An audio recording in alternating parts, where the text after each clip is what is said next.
Hi, welcome all. Welcome to our channel Microbiology Made Easy. So here the today's video is regarding the interesting topic, that is introduction to mycology. So mycology, which plays a major role for medical and pathological diseases. So in this study, what is fungi? What is mycology? Study of fungi is known as mycology. So here, so everywhere we are observing in our daily life, we can observe the fungus. So if you observe at the contaminated bread, vegetables, we can observe the fungus. So we can observe with our naked eye. So everywhere we can observe the fungi. So these fungi, some will be beneficial effects. So what are the beneficial effects to us? So which will be break down and recycle the organic matter.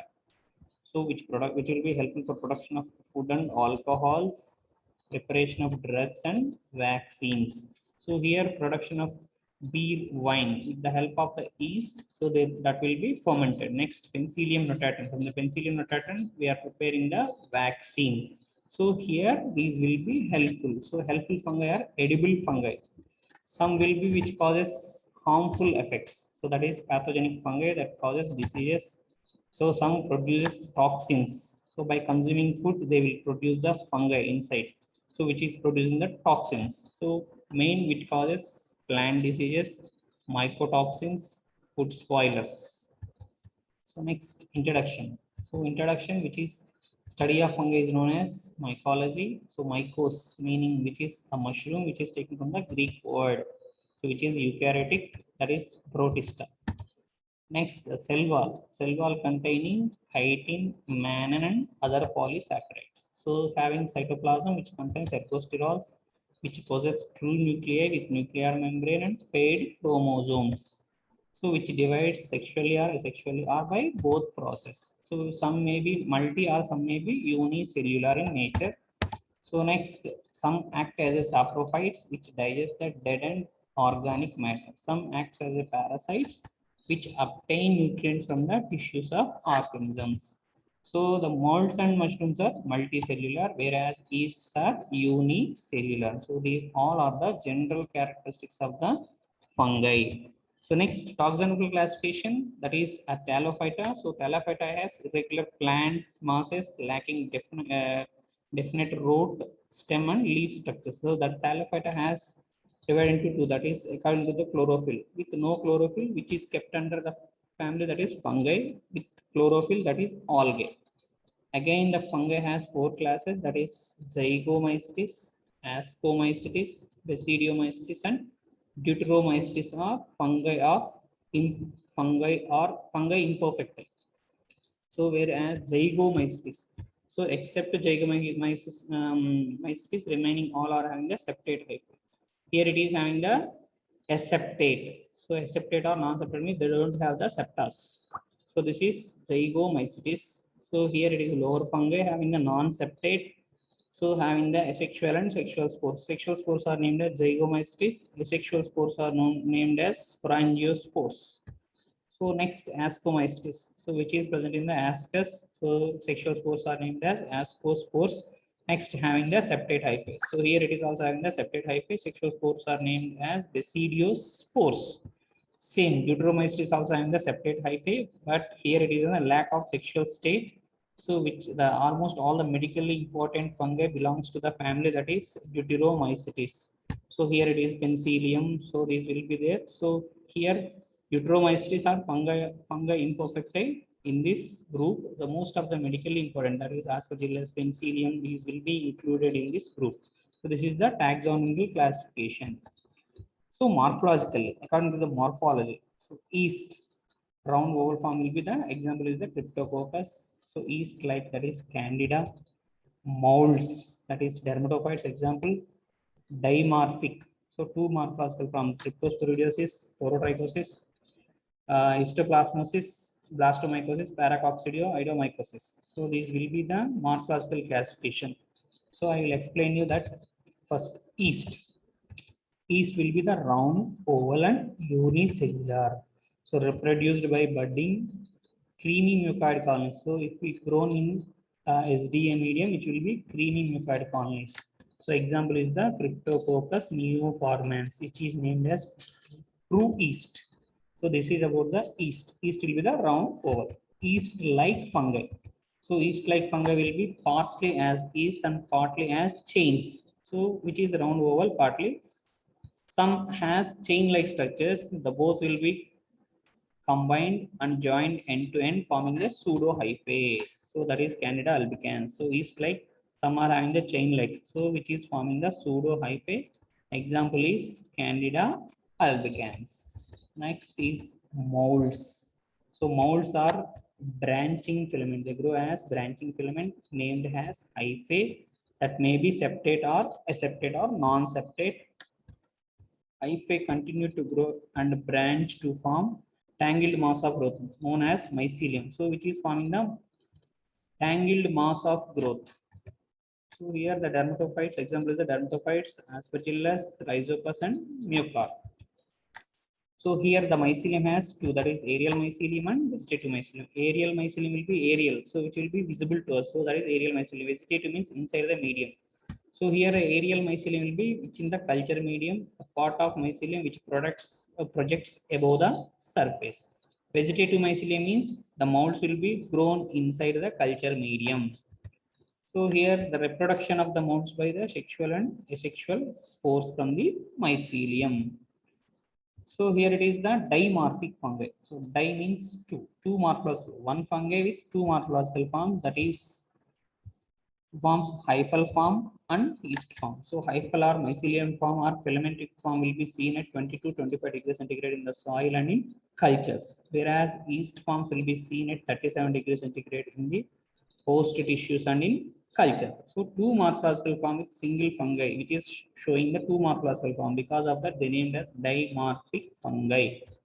So examples are the Histoplasma capsulatum, Blastomyces dermatitis, Paracoccidioides immitis, Coccidioides immitis, Sporothrix shinkai. So this is the examples of dimorphic fungi examples. So here it is the hyphal form.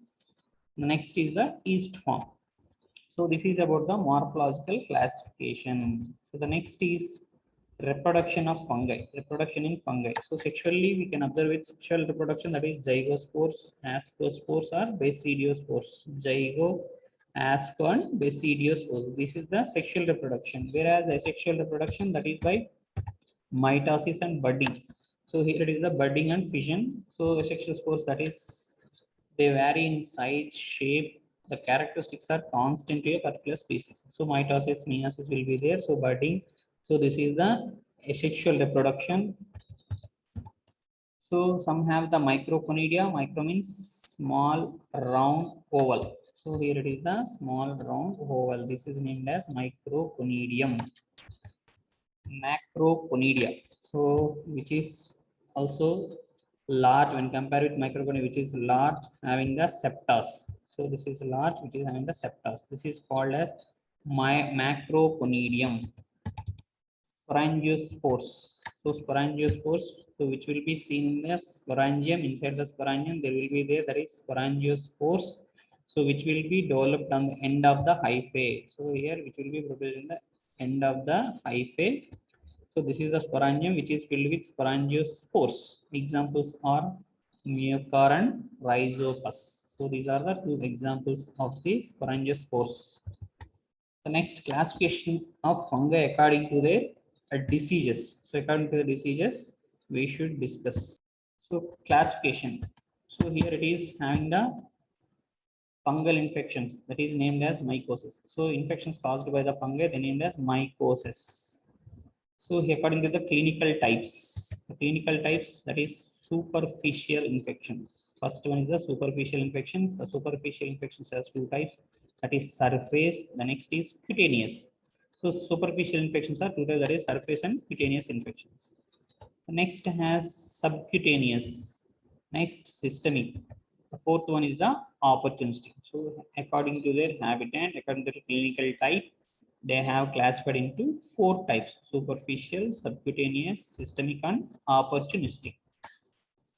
So first, superficial. Under superficial, surface mycosis. That is surface mycosis, which live exclusively on dead surface of skin and appendages. So here this is the fungi which lives on dead surfaces. So here there is no contact with the living tissue because of that. So which cannot contact with the living tissue. Hence, there is no inflammatory response. So because of that, here there is no inflammatory response for the surface infections. Example is the Tinea versicolor, Tinea nigra, and Tinea phaedra. So this is about the surface. The next is cutaneous mycosis. Cutaneous mycosis has, which will be present, cornified layer of skin. So cornified layer of skin and its appendages. So here, which will be contact with the living tissue. That is, does not contact with the living tissue. Here, which will be contact with the living tissue.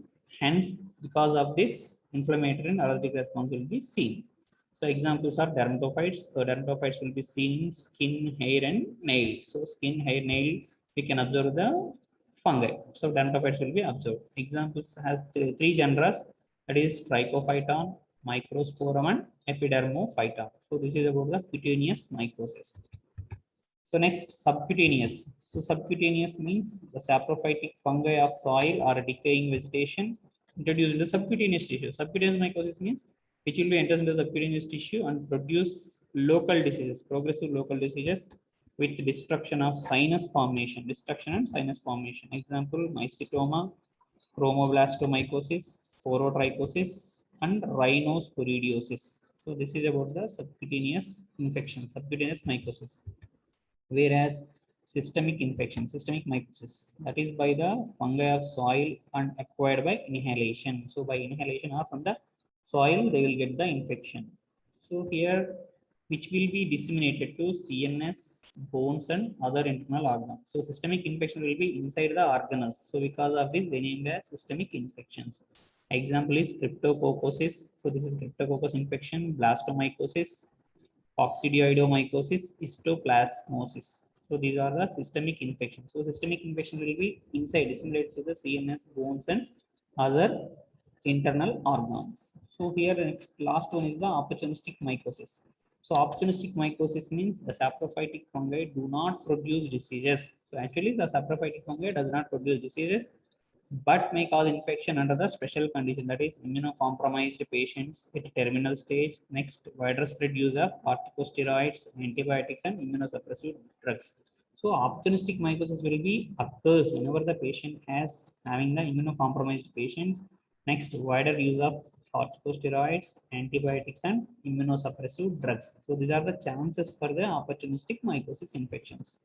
So candidiasis, aspergillosis, penicillosis, zygomycosis. These all are the opportunistic mycosis. Candidiasis will be seen. So aspergillosis, penicillosis, and these all are the opportunistic mycosis. So individually we'll discuss about the each of the clinical diseases. So thank you. Please do subscribe my channel, Microbiology Made Easy. So the next video I will give you the lab diagnosis of the fungal infection. So thank you very much.